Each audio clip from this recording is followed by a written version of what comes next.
ตื่นมาก็ถามหาแต่พ่อแต่ละมือพ่อไปใช้แต่ละมือปลาลุงเอ้ยพ่อไปหาเงินให้ด่าเด้อเด้อหาเงินซื้อแมมให้บ้านสักหน่อยพ่อก็มาอีหลากินฮอดแล้วบ่ตื่นมาแต่ละมือถามหากินฮอดพ่อบุญมนุกบ่กิ้งแหมแท้นี่แม่นหลาไข่จังนี่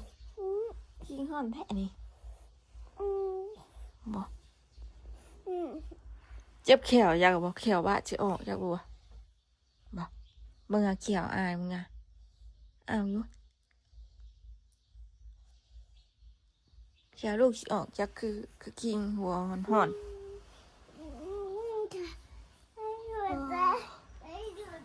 สบายดีเด้อป้าลุงเอ้ย FC ทุกท่านยินดีต้อนรับกับชูช่องบัดจอยเด้อนอนลงละ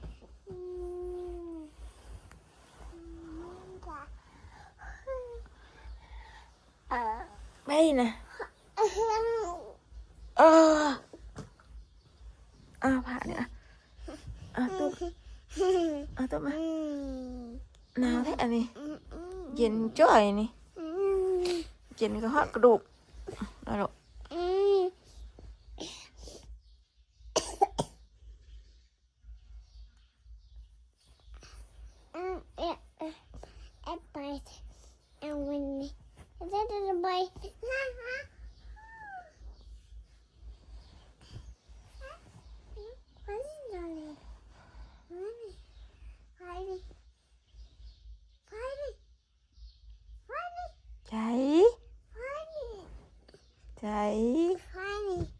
ใจน้องวาดน้องวาสนาใจมีแต่น้องวาด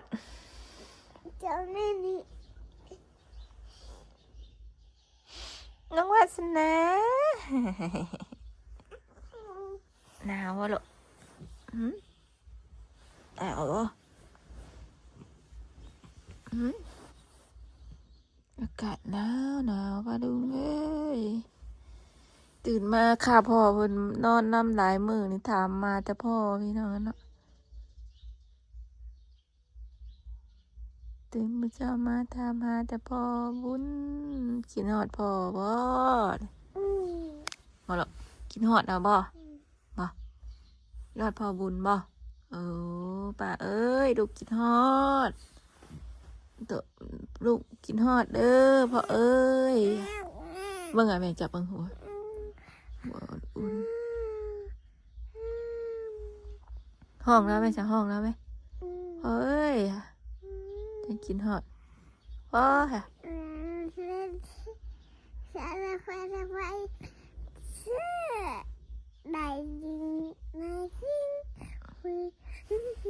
น้องเพลงว่ะวันตะฟูวันตะไฟว่ะนะว้ายหัน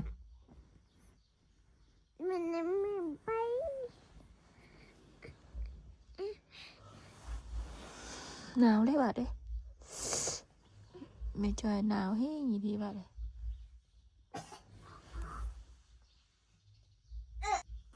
กินน้ำรู้สึกว่าหัวหอน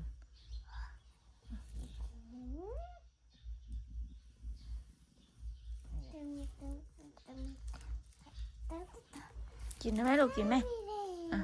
ตื่นนอนมาตอนเช้าอยากกินน้ำ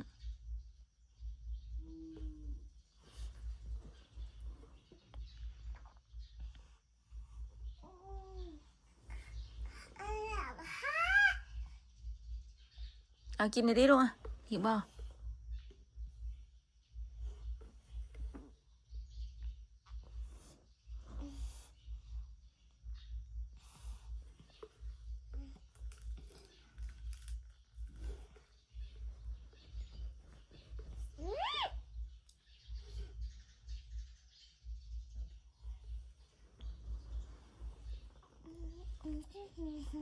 อิ่มบ่วันนี้อิ่มบ่ อิ่มบ่เฮ้ยลูกเฮ้ยเฮ้ย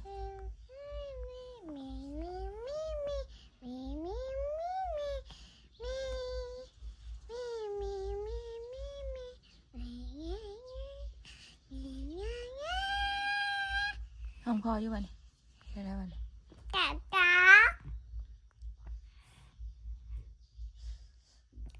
จ๋าจ๋าจ๋าจ๋า ใช้ปลาตัวน่ะพ่อละไปเวียกนะลูก ขอชื่อปายัง หืม ขอชื่อปายัง ไปเวียก ไปแบบอุ้มโผกันสิ ไปเวียกคือน้ำพอกันฮะแหละไปเวียกน้ำพอโตฮะแหละ ไปแบบพ่อโต ไปเวียกน้ำพอวาด ไปแบบพ่อบ้าน เพราะว่าจะไปเวียกเนี่ยยุงกระหองไม่ตีมันนะ ดีมันนะ หมุนมอนจับเจ้าลูกหมุนนอนหมุนมอนจับเจ้า โดนนับนับ ตื่นมากก็ถามหาแต่พ่อได้หลุดนี่วะอีหลากินฮอดพ่อบ่ ใส่ ฮะ ใส่ไป กินฮอดแล้วบ่บ่หรอกบ่กินฮอดพ่อบุญบ่กินฮอดสำใดกินฮอดเบิ่งผมเขาปากนะเบิ่งดูกินฮอดที่สุดในโลกบ่บ่หรอกฮะ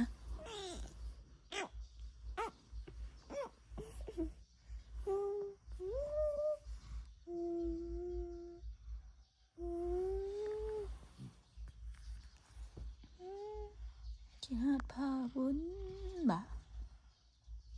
กินฮอดได้ไรเราไปเบียกเราไปหาเงิน เราไปป้าบ้าน เราไปป้าวาดบ่เราบอกอยู่ดีมื้อนั้นกะ แมวแมวแมวแมว อยากไปน้ำลาวบ่ฮะบ่อีหลาอยากไปน้ำลาวบ่ชงใจให้ลาวบ่ชงใจให้ลาวสักหน่อยแล้วก็มาสักหน่อยแล้วก็มา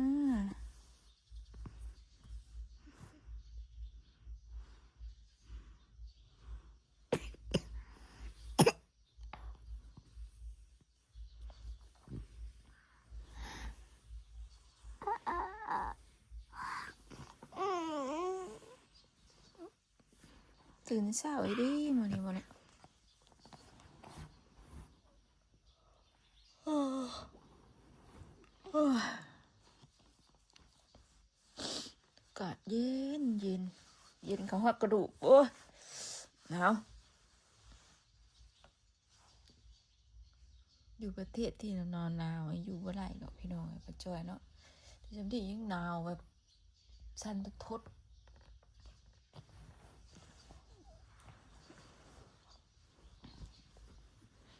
ล่วงบ่นี่มุดกับผ้าห่มนี่แหละมาลูก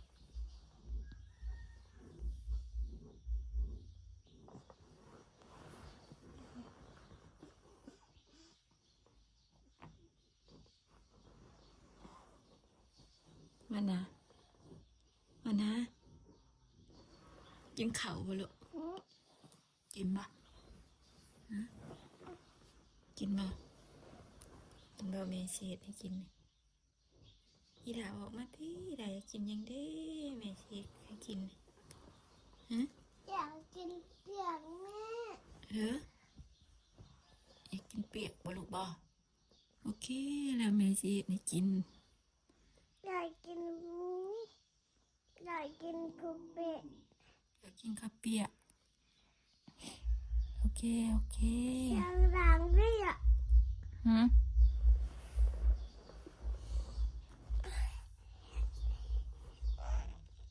เสียงหยังลูก อยากเพลง เสียงเพลงบ่นี่นะบ่หนาวบ่ฮะหนาวบ่ลูก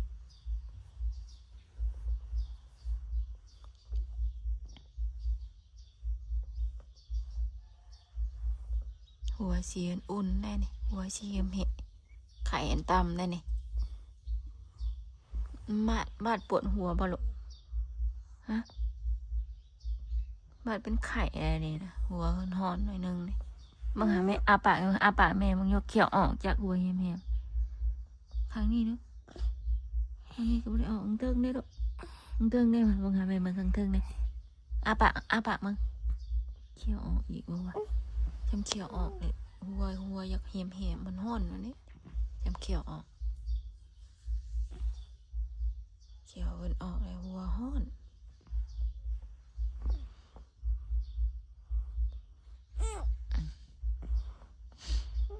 หอดพ่อลมผ่าแล้วเลยลมผ่าเอาเด้ออะดมเอาลูกกินหอดเด้อพ่อจ้ะลมผ่าก่อนกินหอดกะ2-3 มื้อเลยข้าพ่อไปนี่ถามหาซุมื้อเพราะว่าได้ลิ้นน้ำกันหลายมื้อเติบพี่น้องเนาะรุ่นปันดงมาแล้วนี่ไปน้ำพอชูมื้อเลยอีหลาอยากไปอำลาวว่าอยากขี่รถบ่ลูกบ่ตามหาแต่พ่อแท้ฮะบ่อยากขี่รถบ่อยากขี่รถบึ้นบ่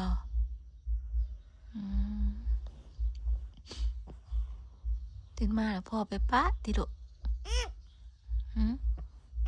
เฮ้ยให้ตัวเตนนี่นะยายตัวเจนนั่นเฮ้ยเจ็บท้องเยอะนี่ว้า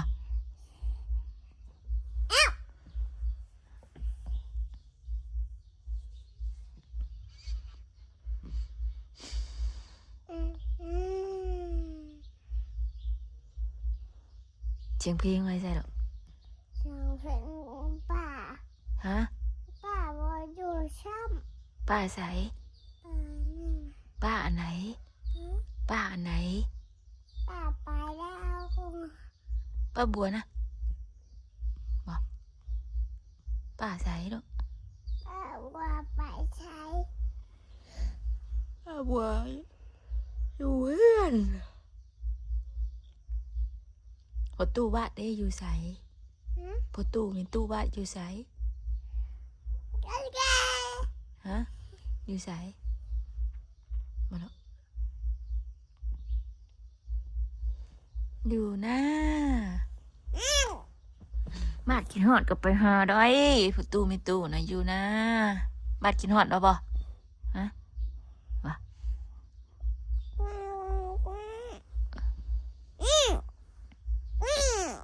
ว่าแจ้งๆหนูว่าแจ้งว่าสิว่านั่นนี่ปากอึกแล้วแจ้งนี่ว่ายิ่งแจ้งอยู่ค่ะอาปากมึงว่าอยู่บันนี้เฮ้ยไปสิว่านั่นนี่ปากอึกไปสิว่านั่นหนูละว่าจริงแจ้งอะไอ้เวลาพี่สิเข้าใจอะบ่เข้าใจว่านั่นน่ะยังนั่นบ่เข้าใจได้ แม่ เอ้ยว่าไงอยู่นี่ แม่ โดยเพราะว่าอยู่นี่แจ้งว่า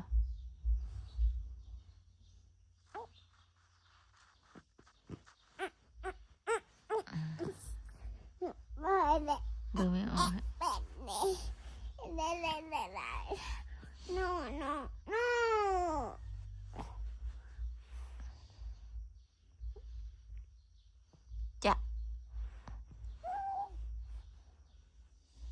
จะเอ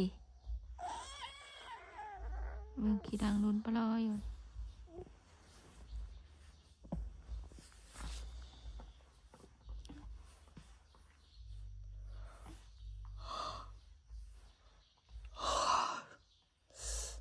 หน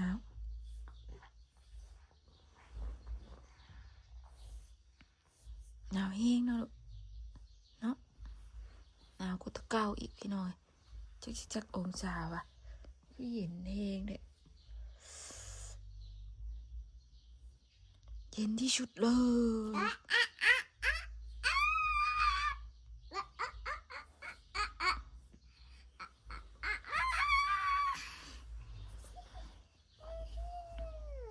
ไปดีก่อน น่ะ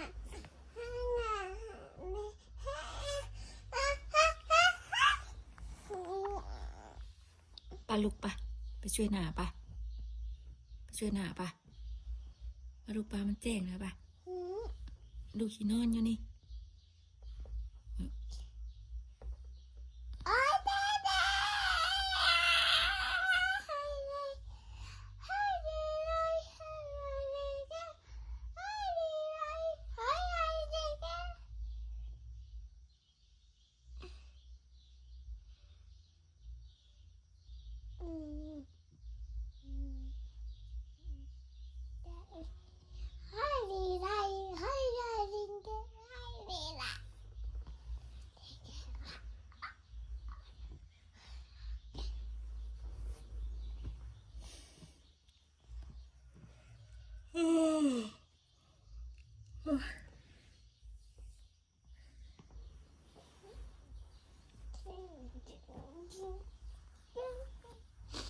ตุ่มหลายๆลูกหันใจมอง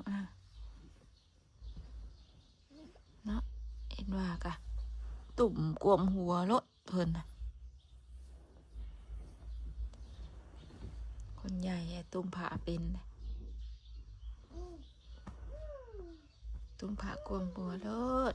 คนใหญ่คนเก่งของแม่เนี่ยป้าแม่ไปอุ่นเพอให้แม่ไปเฮ็ดเปียกให้ก่อนเด้อหรือว่าแม่ไปต้มเปียกให้ก่อนเด้อโอเคว่าอีหลายสินอนถ่ายอยู่ห้องนี่บ่ลูกฮะ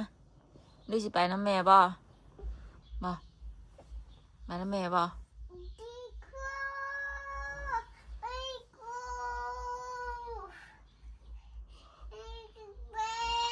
โอ้ย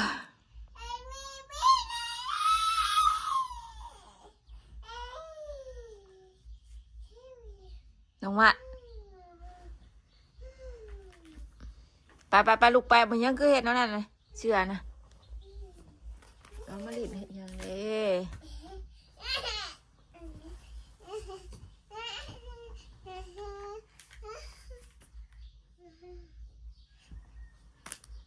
นะแม่ขอเนี่ยกับใจ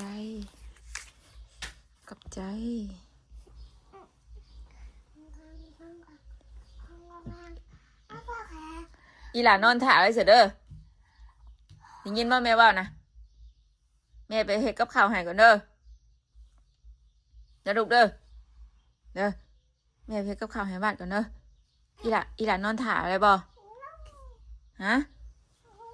ฟังแม่แม่ว่านะ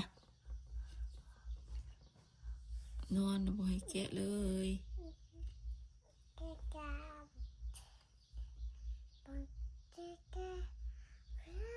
ของใครนี่ของบ้าน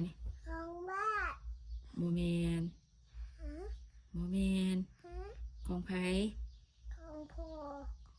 ของพ่อไผพ่อไผของพ่อดีนี่ของพ่ออีดีฮันแท้ว่าพ่อจะซื้อหยังพ่อจะซื้อหยังฮะพ่อจะซื้อหยังนี่ว่าพ่อจะซื้อหยังพ่อยันหลงทางมาจากทางมาแต่แถบแบบนี้ว่าบ่หรอกไอ้ว่าแม่เห็นไหมเอาไว้เอามา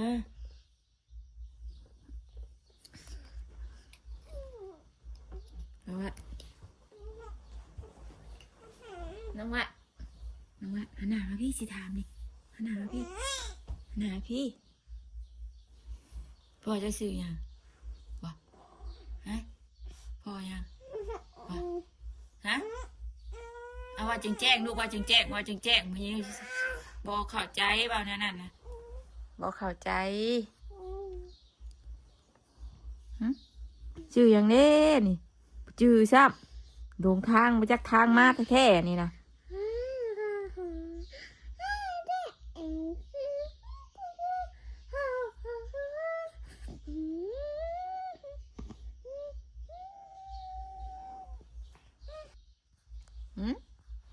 ว่ามาเลย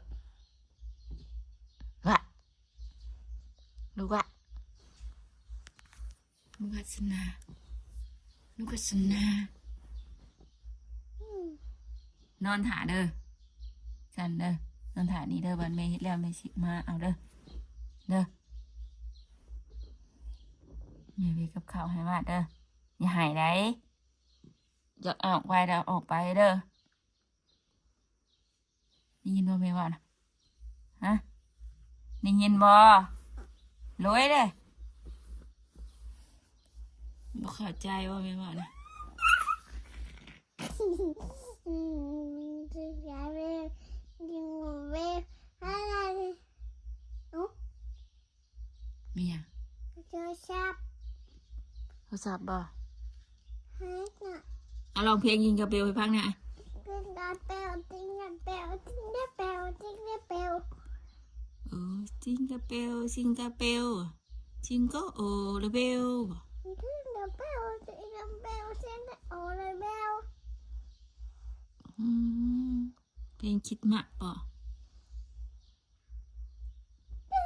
บอกตานี่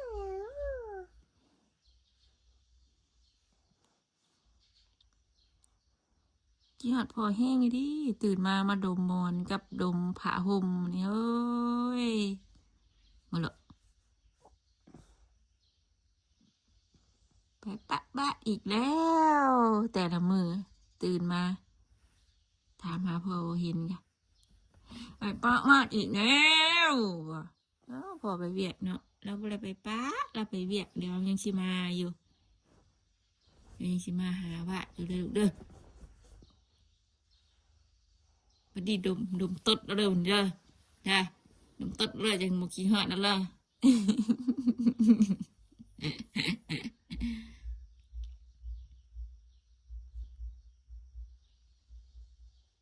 บ้านจะกอดแล้วบ่เนาะกอดมอนนี่กอดผ่าแล้วนี่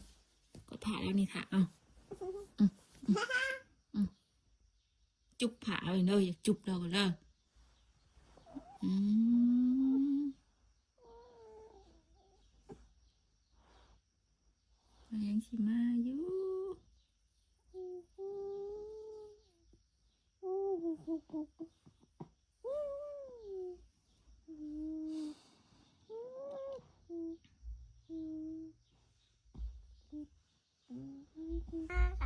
ฮะ หายไปด้วย ถามหาแต่พ่อเว้ยพ่อไปเบี้ยเมื่อคืนนี่บ่ได้คุยกับเราซ้ำบ่จะยังขี้หอดเรานะบ่เดี๋ยวมื้อนี้แม่สิให้คุยเด้อเดี๋ยวมื้อนี้เราตื่นนอนเด้อแม่โทรให้เด้อโอเคบ่โอเคนะถ้าพ่อบุญตื่นก็เมื่อคืนนี่ว่าพ่อโทรมาว่าเพิ่นนอนพี่น้องอะเนาะเมื่อวานนี้พ่อโทรมาว่าไม่เจอออกไปตลาดเมื่อวานนี้เด้อบ่ได้คุยกับพ่อเด้อเมื่อคืนนี้ก็ได้คิดฮอดแล้วติโดอืมพ่อคุณกินฮอดลูกอยู่บ่นี่นั้นลูกก็ถามหาแต่พ่อตั้งแต่พ่อบุญลงมารุ่นนี้ถามพ่อไปไสพ่อตื่นพ่อไปป้าบ้านอีกแล้วบ่ พอที่ไปยัง หืม พอที่ไปยัง ไปเวียก ไปเรียกพอที่ไปเรียกอะไรนี่พอนี่ ไปเวียกน้ำพอกันนั่นแหละไปเวียกน้ำพอบ้านนั่นแหละ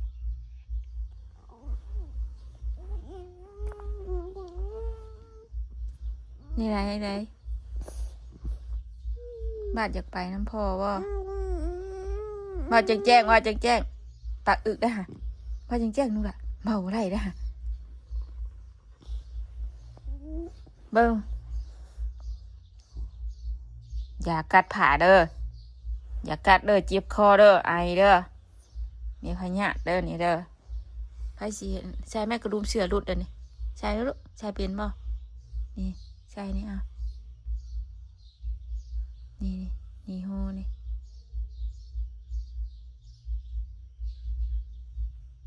ป้อนใช่ใช่คือว่าอะไรเบิ่งแม่จะให้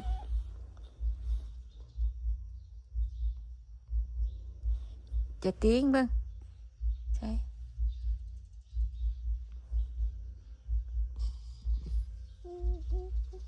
อยากไปดินแต่เพื่อนเลยบิวอยากเมืองโทรทัศน์ใหญ่จะอยากเมืองโทรทัศน์บ่อะโทรทัศน์บ่โทรทัศน์ใหญ่บ่โทรศัพท์ใหญ่นะ โมเมนต์โทรศัพท์โทรทัศน์นั่นน่ะทีวีอุ้ยตบดากกัน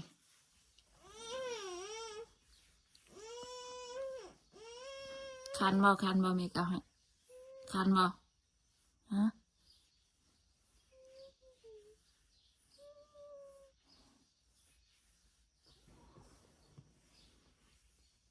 คนปากเกี้ยงไปปะกระจมฮะคนปากเกี้ยงนี่วะ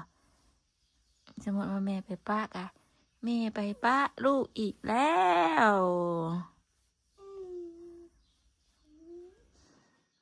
เพิ่นเริ่มใหญ่เริ่มรู้จักขึ้นลายแล้วเนาะก็เลยถามหาแต่พ่อรุ่นนี่พามาทุกวี่ทุกวันตื่นมื้อเช้ามาพ่อไปแล้วบ่จะมีแน่นอนนำนี่พ่อตัวใช่สิเลยมาเพราะว่าหากไปนี่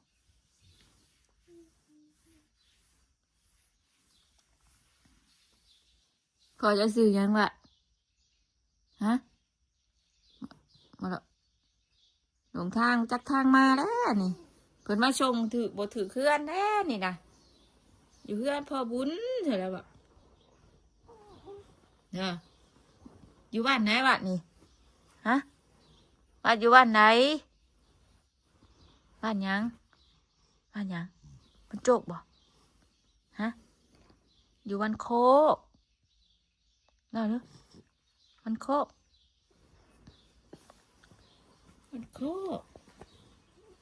ไปสนอปลาลงเลยไปจอยกันจะขอจบคลิปเพียงเท่านี้ก่อนตอนนี้เช้าตื่นมาอากาศเย็นมาในพี่น้องเนาะไปคลิปดีก็ไปแล้วกลับเข้าไปสบายดี